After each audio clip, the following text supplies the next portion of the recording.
Hello, my name's Simon Constable, I'm an equine vet, and this is the first in a series of videos talking about common veterinary complaints that horses experience. We're going to start very topically with the way the weather is with mud rash or mud fever, or pattern dermatitis as it's also known. It's also the same thing that causes rain scald that happens more on horses' backs. But as I say, talking about pattern dermatitis mainly, mud rash, mud fever. This is something that happens very commonly this time of year, obviously because of the wet weather. Horses are going out in the fields a lot, and particularly if they're stood in and around the gateways where the mud tends to accumulate, where there's a lot of poaching caused by a lot of horses moving backwards and forwards, a lot of horse traffic. The mud can get quite deep, and then as a horse is stood in that area for often many hours at a time, certainly when they're waiting to come back in, what happens is the horse's skin, particularly on the lower limbs, and particularly on white legs it seems, gets softened. That allows bacteria to get into the skin and then cause the condition that is mud rash.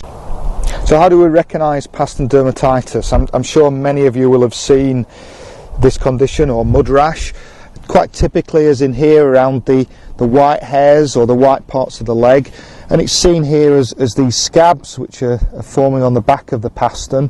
And even what we can do is we can pull scabs off, where we're left with these quite typical paintbrush lesions where we have hairs attached to scabs as they come off. And this is quite a good example of the sort of thing that we see in these sorts of cases. Often you can see a bit of loss of hair, and the skin's quite red around there, and this is quite a typical, like I say, pattern dermatitis or mud rash.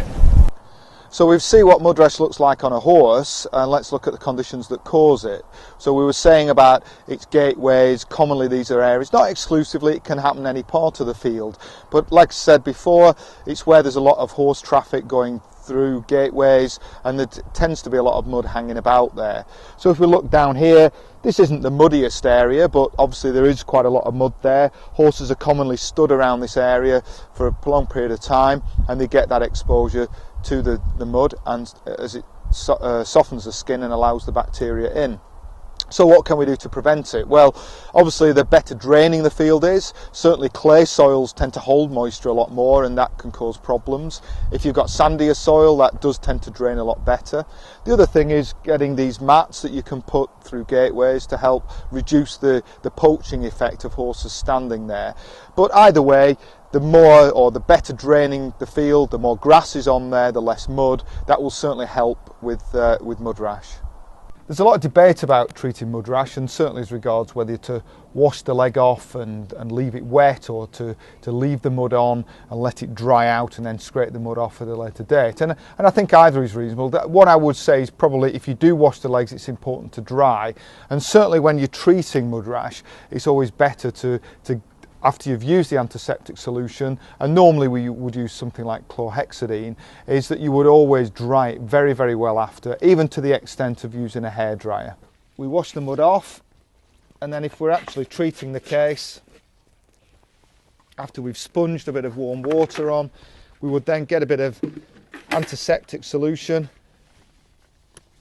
and then wash it in, work it into a lather in the areas where they normally get the problem. So obviously the heel area is the main area, and then after you've done that, generally leave it on for about 5 to 10 minutes to let it soak in and kill the bacteria. It is quite important, this contact time, that the antiseptic will actually be in contact with the bacteria and kill them.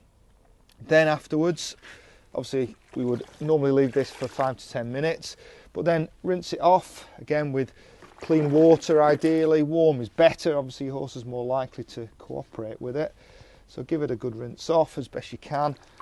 And then a really important part is really drying the leg afterwards. So once you've given it a good wash off, even getting a towel, some people even use hair dryers, and give it a good drying afterwards. So almost spend as long drying the legs as you did actually washing them in the first place.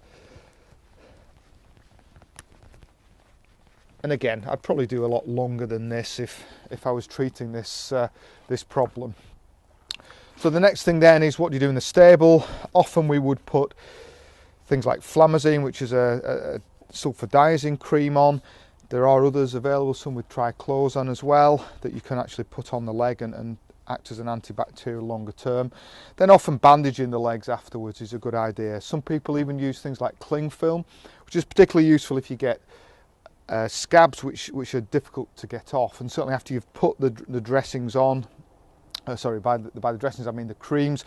Once you put those creams on, wrapping them in cling film or a bandage is often helpful to help reduce those scabs or to help make it easy to pick them off. Then, like I said, drying them again is really important. There are also other things to put onto the legs when you have a horse that has to keep going out in the field, and often one of the problems will be that the more they stay in, the more legs will swell and more of a problem it becomes. So getting them out is often not a bad idea, and some of these barrier creams are quite good. The only thing is that you must try and make sure that you're not making the mud rash worse with that. Thanks for watching this video. I hope you've enjoyed it. Hope you found it useful, and do look out for future ones in the series. What I would say is, if you do have any concerns about your horses, always contact your veterinary surgeon for more advice. But most of all, just enjoy your horses.